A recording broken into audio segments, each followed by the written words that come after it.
What's up, everyone? Welcome to a True Underground Story podcast. I'm your host, Timmy Berner. This is presented by Overlooked Artist Hosting, and today I'm with Regina Malum, and I'm going to play a quick snippet off her song Carousel with Andy D, and we'll kick things off. Round and round, we're on a carousel. Can't get any closer to you than when I fell. You're like neon lights, keep flashing in and out. I'm not what you wanted, you chose a different route. Getting used to being viewed. When do I become valued? Said you wanted something new.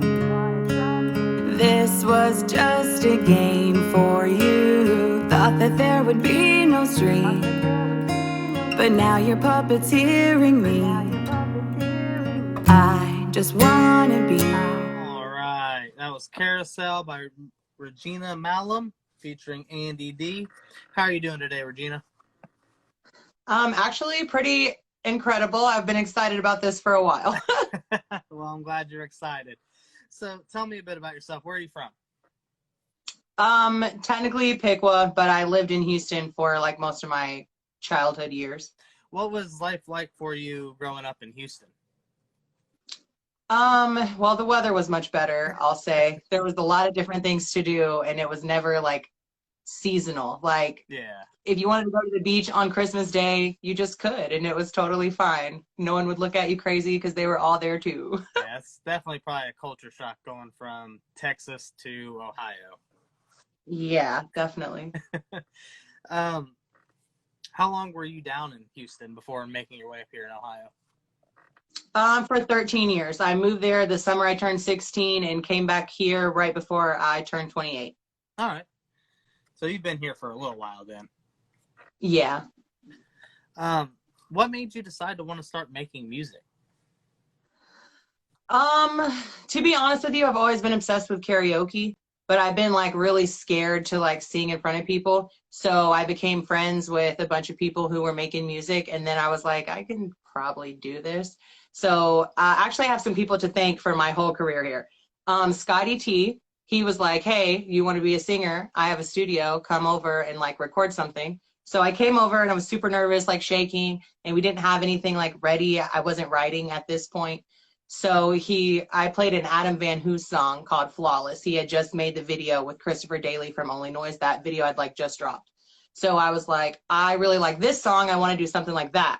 And Scotty said, ask him if you can do a cover. So I did, and Adam said yes.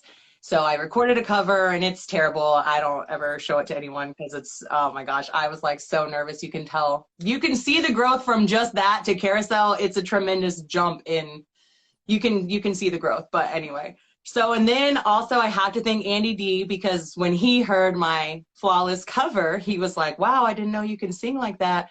Here's a beat, write something to it. And it was the Carousel beat. And now we have the song everyone came to know and love. So that's how it all started. My friends did it. So if you don't want to be a singer, be friends with people who sing, and then you can do it too.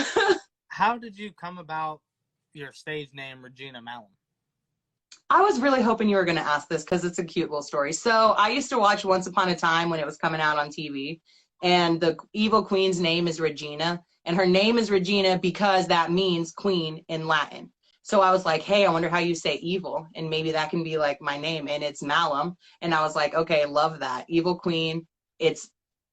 I thought it was easy to pronounce, but apparently not. And it seems like a real name. Like, I didn't want to be like something with a number in it, or like put a $sign instead of an S or what. Like, I wanted it to be like a real name, but not my name, so I can kind of hide. Yeah. And plus, my real name, Lindsay Tombrella, is harder to say even than Regina Malum is. So yeah. I just wanted it to be easy to find, easy to say, easy to remember, but also it has meaning. Now, because also, oh, go ahead. With it being Evil Queen, I can do like a bunch of different plays with my song titles and different things, like have a whole queen aesthetic, and so that's my vision going forward. There you go. That's a smart marketing concept for it too, being able to play off your name. How long ago was it that you started making music? I just realized I skipped over that question. Oh, that's okay. I think It's been a little bit over a year. It's been a really slow process. Like if you ask anyone else how many songs they wrote in the past calendar year, they'd be like 20, 30, 40. Me, two. Two. I'm really so scared. I'm so scared. Everyone has their own process. Everything takes time. Some artists have that ability to be able to like mass produce songs. There's mainstream artists that they release one album a year because that's just what they can come up with. So right. It's all about doing things on your own time. What was some of the music you kind of grew up listening to as a kid, whether it was by your choice or what your parents had you listening to? Something that was not my choice originally was like 90s country. It's so nostalgic, but like Tim McGraw and Faith Hill when they were like doing their duets, and Shania Twain and all those, like Brooks and Dunn and all them, like I can still probably sing every word to all those songs, and I haven't heard them in years. But it's just my mom be in the car, and that's what we were listening to. My dad was a little bit more cultured, and so like we'd listen to like Limp Bizkit and shit like that. But I really liked the boy bands. I thought every Backstreet Boy song was about me, and I was just so convinced that I was going to grow up and marry one of them. That was my choice. My choice was like Spice Girls, Britney Spears. That's what I liked, and also rap. And when I heard "Cleaning Out My Closet" by Eminem, I was like, it's okay to hate your mom? Mind blowing. And I became an instant rap fan because of that. Oh, what really kind of made you want to pursue music outside of like karaoke? Was it just the fact that you were hanging with all these artists and you kind of saw like how much fun they had making music that it kind of pursued you to want to try yourself outside of just doing karaoke? Yeah, once I realized the process behind it wasn't really fundamentally hard. I mean, basically you write a song, you go to Thrizzy, you record it, and you put it out. That is so simple. But it's a lot harder. I'm not trying to make it seem like it's so easy, because it's not. But when I realized the process was not as many steps as I was thinking that it was, I was like, yeah, I'm doing this. I don't necessarily want to be like famous, but I want this to be my income. That makes sense, yeah. So, I want to write songs though that like mean something. I don't want to do like party bangers or like club hits, like repetitive little saying. I mean, it's cool. I listen to that type of trap music, but I don't want to make it. Right. I want to help people. Yeah, that's understandable. What did your friends and family think when you decided to start making music? Well, most of my friends were excited because they also make music. Right. So they were like, hey, great, we have a female to work with now. And also my family, or I have a couple cousins that are very supportive of me, Jen, and I'm really excited for her, and Jaden's really supportive of me too. But a lot, like my sisters, I don't think they listen to my music at all. I really don't think my family fucks with my music at all. But, you know, I got support from my friends, and Marky is awesome. So, I mean, I'm going to have fans regardless. It'll be all right. Not everyone's family's got to support them for them to be able to kind of, like, they don't have to be actively supporting to be supporting, I guess. Weird wording, but. Who are some artists that you currently, like, have in your rotation that you're currently listening to? Whether they're underground or mainstream. Okay, well, they're pretty much all underground. Obviously, Shy Shiloh, my boyfriend, but I listened to him before that. Andy D obviously stays in rotation. CMC stays in rotation. Big Chief, I listen to him. He's got a whole smoking playlist. It's basically all him. I listen to mainstream people. Mark has me into Motionless in White now, so apparently I like metal music now, but I didn't really before. I really like Breaking Benjamin. Matchbox 20 is one of my favorite bands. They're really nostalgic to me.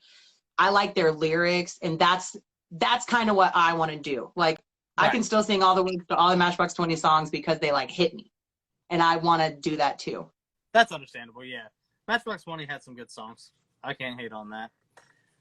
Who would you say is probably your favorite artist at the moment? At the moment? Oof. Honestly, probably Cody, CMC. I feel like his music just hits different, and it's always a mood. No matter what kind of vibe I need to hear, I'm like, Cody's got a song for that. CNC on all platforms. Look it up. So, got our game here. You gave Oh, me no. some genres that you know. I collected I think we did about 9 or so artists from each genre. Okay. I'll break them down into sets of 5. We'll start with 2000s pop. I did this one a little bit differently. I wrote down 3 boy bands and then have 6 female pop singers from the 2000s that I'll have you rank. But with the boy bands, we've got NSYNC, Backstreet Boys, and 98 Degrees. Okay. Backstreet Boys for sure was number 1. I definitely thought Nick Carter was going to be my husband. I was so convinced that was the man for me.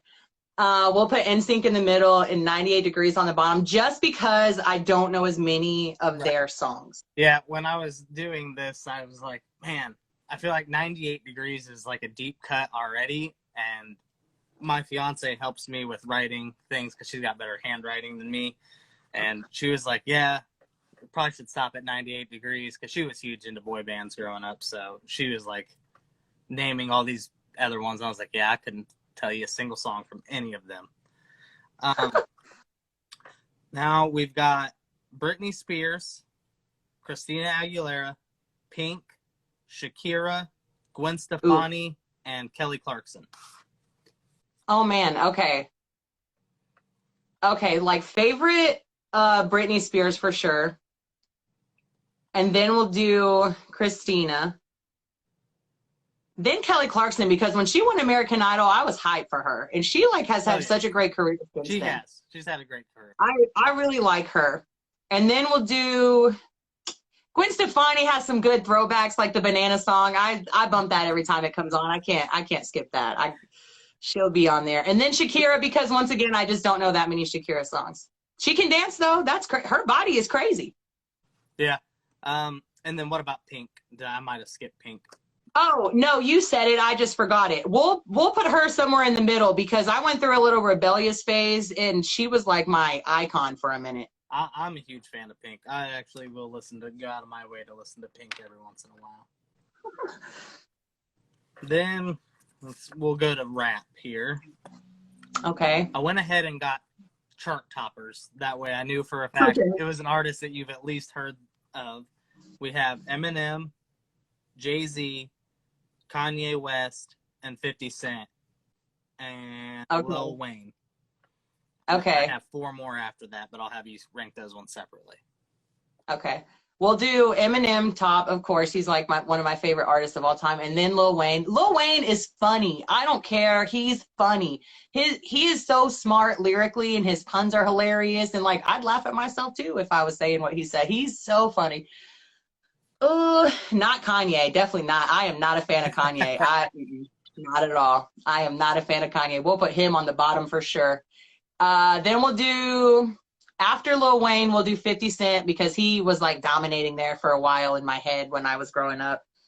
And then we'll do Jay-Z and then definitely Kanye on the bottom. Sorry, I'm probably going to get hate for that, but I am not a fan of Kanye at all. I always try and explain to people, that's why I have it do favorite to least favorite and not best to worst, because music is all about preference. So right. No, he's got fans for sure. I don't care if y'all like Kanye, he's not in my rotation. And then we still have Drake, Nelly, Outkast, and Nicki Minaj. Oh man, of those, Nelly's got to be on the top. He's very nostalgic to me too. I don't think he's done much recently, but back in the day, like Country Grammar days, I thought he was going to be my husband too with the Band-Aid. Yeah, I was ready for that. I was like 14 thinking I'm going to marry Nelly. What? Let's see. Then we'll do Nicki Minaj just because I like to see some girls. I don't think there's enough girl artists out there, so we'll put her up there. And who was the next one? Outkast and Drake. Oh, we'll put them in that order. Outkast, because Outkast has a lot of really good songs.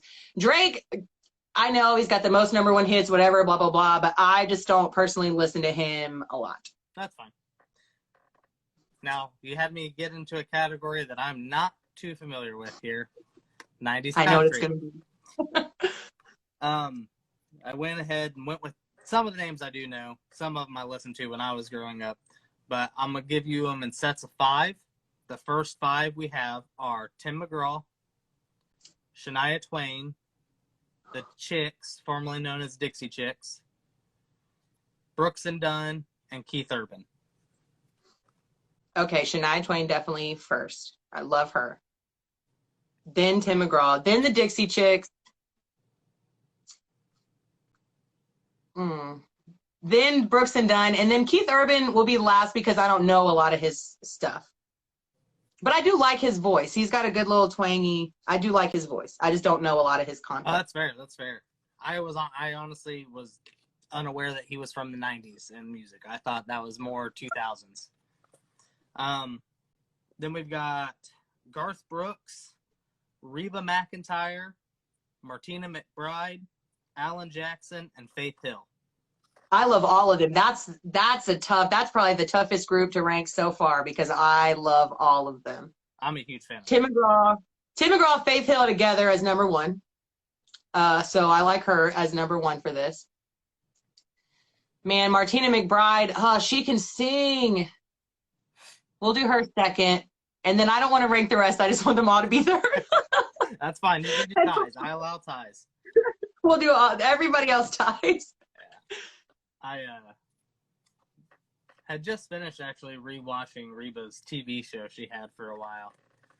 It was a good show. Oh my gosh, my mom was obsessed with her. My mom was too. That's how I even knew who she was and how I knew about that show. So right. You currently have a boyfriend, Shy Shiloh, but yes. Do you have any celebrity crushes at the moment? Oh God, none that I can talk about. Randy Orton, he hates me.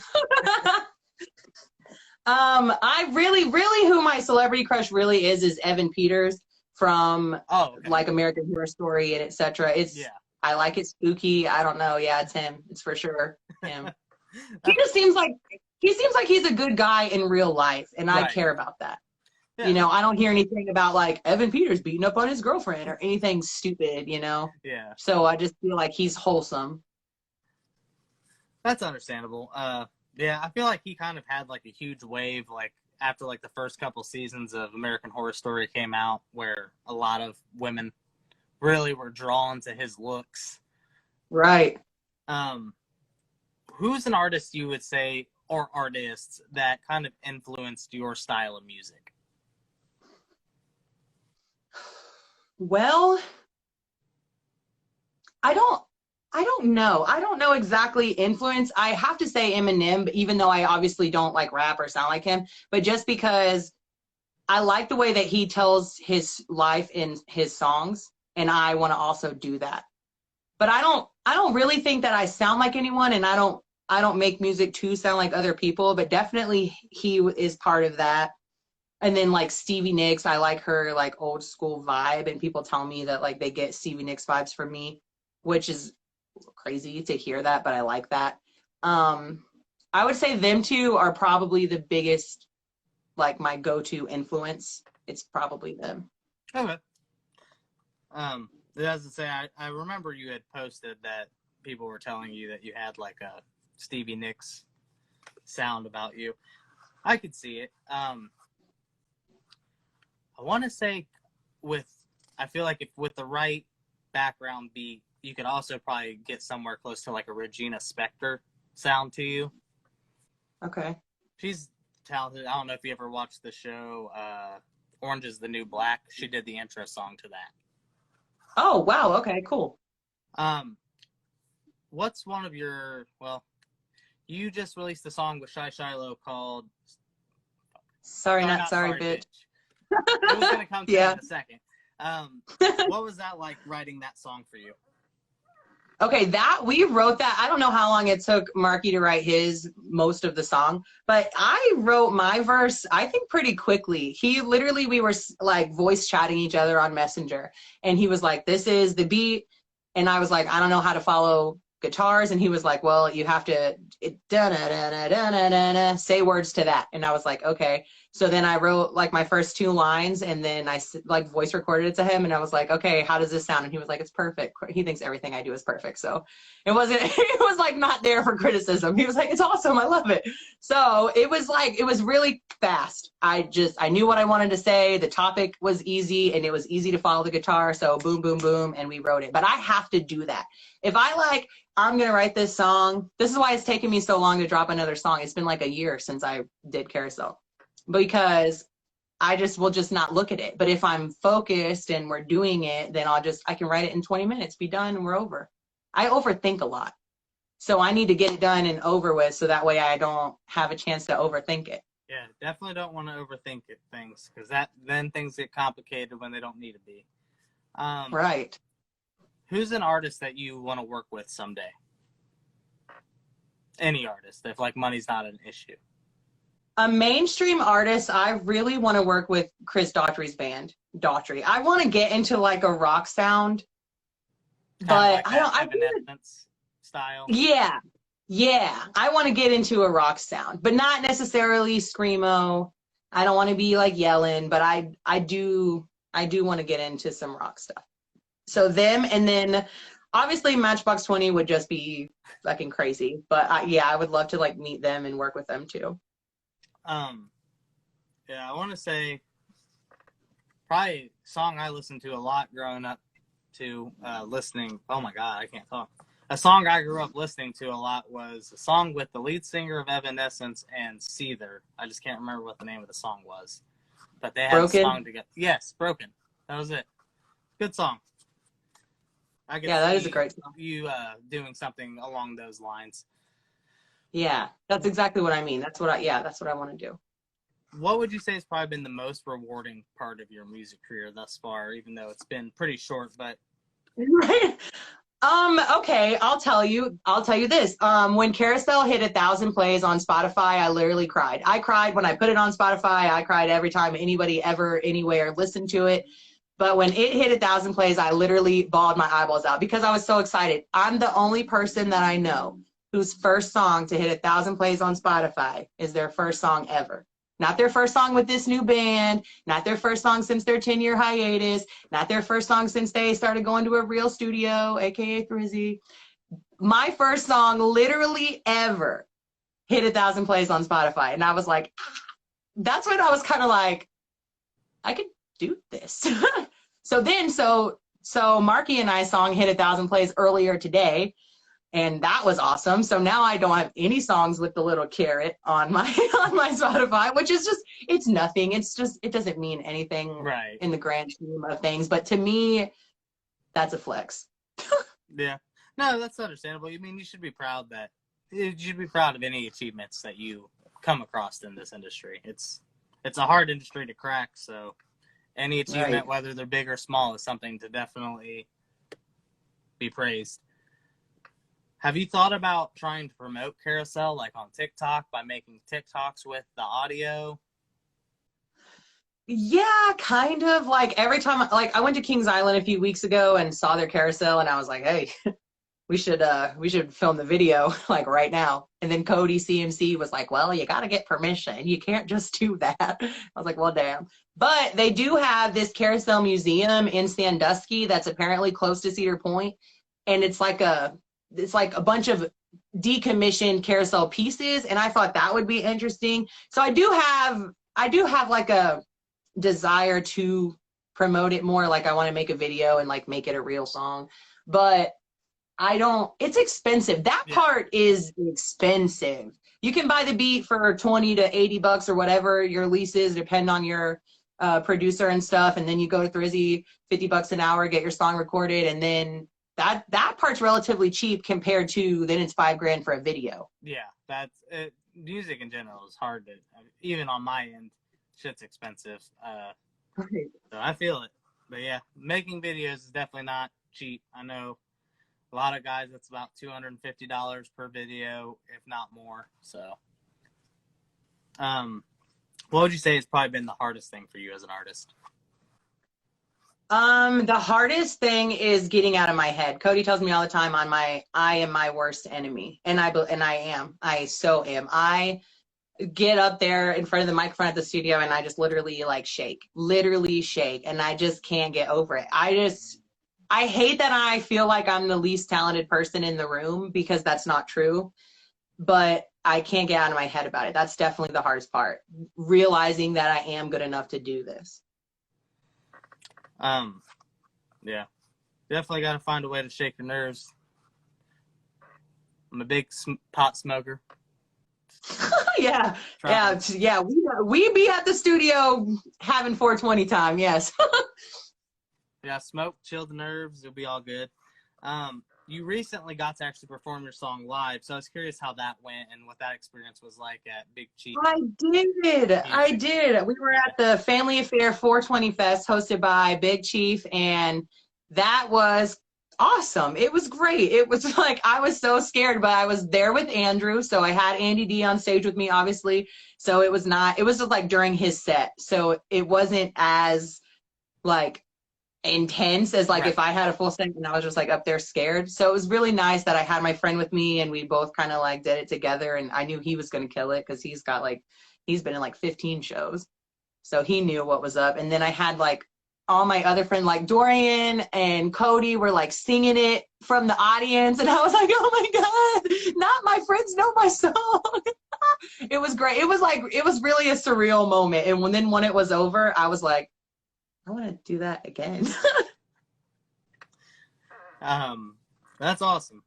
Yeah, I remember you had posted about that, so I wanted to make sure I asked about you getting to perform it live and what that was like for you. Yeah, it was awesome.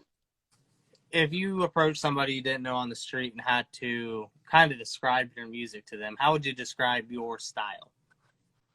I call it sad girl music. I just say, like, do you want to cry?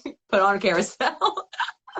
That is why I was so excited to do this song with Marky, because it's different. It's such a different style than Carousel, and my tone is higher. In Sorry Not Sorry Bitch, it's like a higher like register for me, so I like that it's different. But I would say that my music is it's emotional, and I hope that it always is. I hope that it always like tells a story or has a meaning. I definitely see that in your music, and I definitely agree that it was different hearing you on that style of beat and you being at a higher register than what you were on Carousel. Care to talk about your lyrics on Sorry Bitch Not Sorry? Because I know he said that they were about your ex and his ex, so you care to elaborate on the lyrics about your ex? Yes, male Taylor Swift over here. He's got all his songs are about his exes. He's got a lot of them, but mine. So basically, I used to be married, and my husband was a gigantic mama's boy, and my ex-mother-in-law, is the reason why we got a divorce. Ultimately, she told him to leave me, and he did. Which, I mean, there's more to the story, obviously, but the Cliff Note version, it basically boiled down to that. So my very first line is, all you really cared about is what your mama says, kind of like Bobby Boucher, wish you heard me instead, which is a Waterboy reference, obviously. It's supposed to be funny, but also it is so true. Like, bro, he's like 40 and he still lives in his mom's ass. That's a problem. But, you know, not my problem anymore. So that is like one thing I wanted to talk about. And then at the end, hate the way that y'all turned on me like a pirouette. That pirouette is like it's a ballet spin. It's a turn that ballet people do, and I just needed something to rhyme with counterfeit, so I put that in there. And then I don't think I've ever been loved, it's always counterfeit, because that's how I feel. Like, I was married and I never felt like how love is supposed to feel, you know. So then I got with a narcissist after I got a divorce. I was single for like a year and got with him, and he was so bad. That's why I moved to Ohio. And that's in there too. Had to move across the country to get away from him. That's why I moved from Houston to Piqua. Now, I'm gonna sound like an idiot. You do have a child, correct? Yeah, I have a 10-year-old. What's it like for you to try and balance making music and being a part of the music scene while also trying to be an active parent? That's really not the hard part. He, like, when his friends come over, he'll be like, hey, you want to hear my mom's song? And he'll pull up Carousel on YouTube on the TV. He like probably 100 of the Carousel YouTube plays are Carson talking to his friends in my living room. Like, hey, look what my mom can do. He's like literally my biggest fan. And he tells all his friends, like, my mom's got songs on the internet. And he's such a goober about it. I mean, he's very supportive and he likes going to shows and concerts too. I don't take him to like a lot of the local shows because like the rap shows, it's just like not the environment for children. But my friend's band Echo Break did an acoustic show like a year and a half ago, and I took him to that because it was chill, you know, vibey. So he's very supportive. Yeah, balancing him in this isn't really that hard for me. Huh? Well, hey, that's good. Yeah. What would you say is probably more important to you, your monthly listeners or your followers? Well, probably followers, because monthly listeners changes like every day. And if you get, to me personally, if you get so focused on that, you will be like, I don't have anybody listening to my stuff. But to me, like the follow is they liked Carousel because I only have the one song. So they like Carousel so much that they hit the follow so they can see what I do next. Yes. I like that. I completely agree with that. I think that's something a lot of people kind of don't think about. They only want to show their monthly listeners, but their followers are like 10%. That to me, that's the real. Yeah. Right. That's your real streamers is the followers, because they're the ones that are wanting to tap in every time you're releasing, not your monthly listeners who you're getting from playlists and stuff. Right. Who's an artist that you think just kind of doesn't get enough credit or is slept on? Shiloh. Are you wearing his merch right now? Yeah. Yeah, I'm a good girlfriend. I don't know. Yeah. Actually, really all my friends. Big Chief, Shane, he's awesome. I mean, if you smoke weed, you're gonna fuck with his music. There's no way you're not. There's no way you're not gonna find at least one song for your playlist. Cody, CMC, none of them, like none of my friends. Dorian, he doesn't get the recognition he deserves either. Like a lot of my friends that make music aren't where I feel like they should be. But it's hard. It is hard to get. Promotion is the hardest part. It is. It's also probably the most expensive. I didn't pay to promote Carousel. I didn't pay to promote Sorry Not Sorry Bitch. I don't think that Marky pays at all, and all of his songs recently have been hitting 1,000 plays, which, I mean, that's awesome. Yeah. Promotion's hard, but I'll get there. And expensive. Yeah, super expensive. That's why I'm here. I try and there you go. Build my brand. Help us out. Lessen the price for others. So we got our last game here called This or That. I'll present two options to you. You'll tell me which one you would rather ride around listening to. Okay. So we have, I'm actually just going to refer to this old list here. We've got, we'll do 50 Cent or Lil Wayne. Lil Wayne. Nelly or Outkast. Ooh, that one's tough. I'm going to say Nelly, but not by as much as Lil Wayne beats 50 Cent. NSYNC or Backstreet Boys. Backstreet Boys. Pink or Gwen Stefani. Ooh, that's a good one to put together. Let's do Pink. Pink. Let's do Britney Spears or Kelly Clarkson. Ooh, that's tough too because I love them both. Man, my nostalgic self would say Britney Spears, but currently I do have a song on my cover playlist by Kelly Clarkson that I really want to cover, so I'm going to pick her.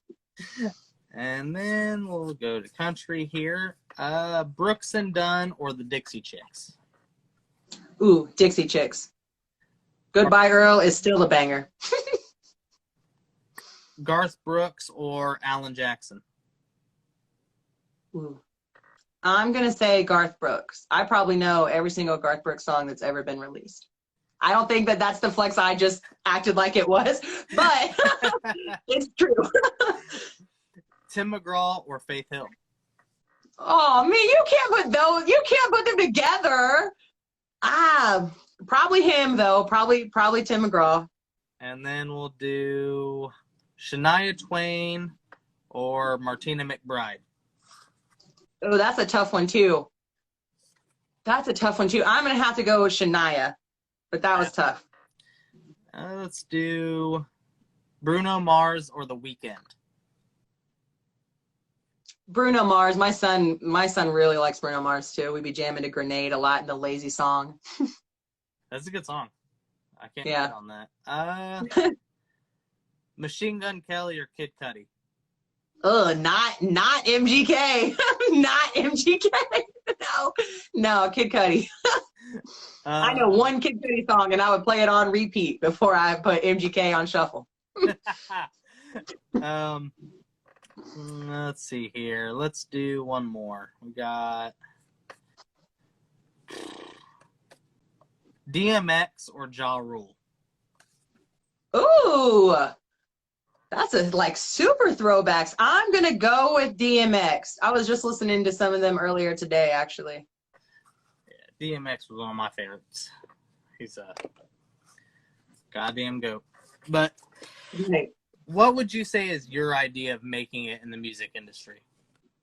We kind of touched base on that earlier, but kind of double. Basically, I will know that I've made it when I don't have to have a regular job.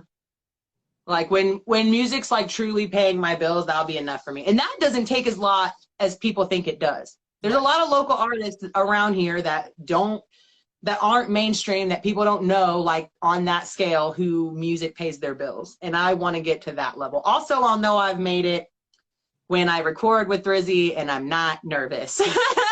And that's also how I'll know, when I am confident. That's step one. And then step two, when music pays my bills. I don't ever want to be stopped in the street famous. Don't bother me. I'm an introvert. Don't leave me alone. Stream me on Spotify, but leave me alone.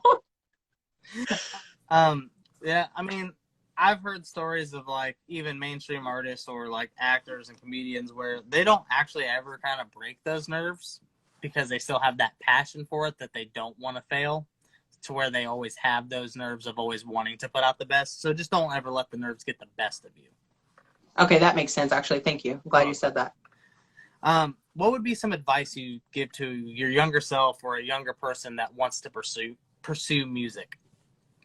Don't stop doing karaoke. I quit when I was 16. I just got nervous. I felt like I sucked, and no one ever said that. Well, my sister did one time, but anyway, realistically, people were wanting me to do it, but I get in my own head. So that would be my advice, is just to know that you lie to yourself and other people don't lie to you about it. So then I can weed it out, Yeah. Yeah, it would be a lot further if I would have stuck with it.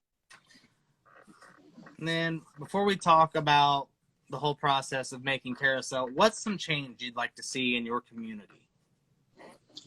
Some changes in my community. Wow. Well, first of all, everyone would have a recycling bin. I know my friend Brandon and his girlfriend have had a problem getting a recycling bin to their house, and they live here in Piqua, I'm pretty sure. So that would be one thing. I just wish people would slow down too, in general, and realize that there's more to the grand scheme of the universe than them. Yeah, no, I agree. I think a lot of people are very self-centered, and they think the world kind of revolves around them. They're very entitled. Right. Then, so let's talk about Carousel. What was the whole creative process behind Carousel? You kind of spoke on it earlier that you were over at Scotty T's, or no, was that at Drizzy's with Carousel? Well, with Carousel, Andy D just sent me the beat and was like, hey, write a song to this. So I sat down, and originally Carousel had a lot more words in it.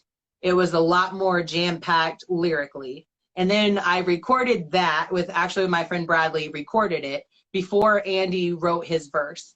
But in the playback, it was too much. It was way too much to digest. So I cut out half the lyrics and made my part what it is. And then Andrew added his verse, and everything was just incredible. And then we went to Drizzy's and recorded it. But the process was just kind of oh my God, I can't believe I'm actually writing this song. And I kept thinking what story do I want to tell? So Carousel basically is about being stuck in this cycle of one night stands and wanting to be something real to someone. So I was going through that at the time. So, you know, I had my little hoe phase. So I was trying to not have that anymore. So I wanted it to, one, be true. I don't want to like be making up stories, and that obviously was very true at the time. And I wanted it to be relatable. So I kind of stayed vague lyrically, where Sorry Not Sorry Bitch is very specific to the people that it's about. But Carousel was inspired by someone. I'm not going to say who, but it was inspired by someone. But I didn't want to like have it be like a diss track, because it's not that. It's just, you know, it's just where I was at in my heart and head at the time I wrote it. So I wanted it to be relatable, but not too specific. And then just overall, like, I want people to feel something when they hear it. That makes And sense. I think that they do. I've actually gotten pretty good feedback on it. Yeah, I like the song. It's a good song, especially for being your first song recording and all that. You did a good job. Thank you. How long did it take you to write your first? Well, the whole song, I guess, since it's your song, it's not just a verse. I would say it took me, I would say probably like 3 or 4 hours total, because I had it all and then I like was editing it. I didn't sit down and do it all in one day. It took a little bit here and there over the course of a few days, but probably like 4 hours total, I would say. But writing to me is not the hard part. I wrote my verse for Sorry Not Sorry Bitch, I know, in like 20 minutes. And usually it is fast. I have a rap I wrote that I wrote pretty quick too, but I wrote that even before Carousel. I'm terrified to record it. It's probably never going to get dropped, but I bought the beat and everything. Yeah, I'm just really terrified to do it. Just, if you don't want to rap it, just try and do like a melodic rap where you sing. Yeah, I probably could do that. There's a lot of stigma being a girl rapper already. I feel like already they get clowned on and laughed at and not taken as seriously. And so I'm just like, you know what? I'll just stick to what I know. Stay over here in my sad girl lane. And then how long would you say it probably took you guys to record things with Rizzy when making this song? Oh man, I'm always the one that takes forever at Thrizzy's. Marky will get up there and do his shit in one take, maybe have to re-say a couple things because he was breathing crazy or whatever, and then it's pretty much good to go. Oh God, my songs take forever. It takes forever. It probably took me almost 2 hours to do Carousel. That was my first time ever really in a studio, really working on something. I knew what I was going to work on walking into it, so that took forever. And then Sorry Not Sorry Bitch, I did that in one take, and I think I had to redo the last line again. That was much faster. Of course, it was not. It was just my verse. But Thrizzy, when you go to him, he engineers it in studio. So he'll be fixing whatever you didn't hit perfectly or whatever. He makes it perfect. And I'm always so nervous and shaky that he's got to fix. He takes time on my songs. It's so terrible. I always feel so bad. Yeah, we got to get my studio time down. We got to work on that. I'm in there. Learn how to work with the nerves to kind of get it out there faster. Yeah, it's definitely that, because if I was calmer, I feel like I wouldn't need as much of the fixing at the end of it, and then I could do double the songs that I do probably. But he's always very sweet. Thursday is always like, it's okay. It should take 3 hours to do one song. It's okay. And in my head, I'm like, okay, Andrew could come in here and do 6 songs in 3 hours. Don't tell me that this is normal. Hey, Rome wasn't built in a day. Everything takes time. Well, right. That wraps this up. Do you have anything you want to plug? I mean, you can play Sorry Not Sorry if you want to, but that's all I have out. It's Carousel and that. If you're watching on YouTube or Facebook, all of Regina's links will be in the description. I will have a link to her new song with Shy Shiloh, Sorry Not Sorry Bitch, also in there. I can't speak today, so I apologize for that. I really appreciate you coming on. I appreciate all the support you have given me since contacting me. You've bought merch. I appreciate it. Truly. Thank you. You're welcome. All right. You have a good one. Bye.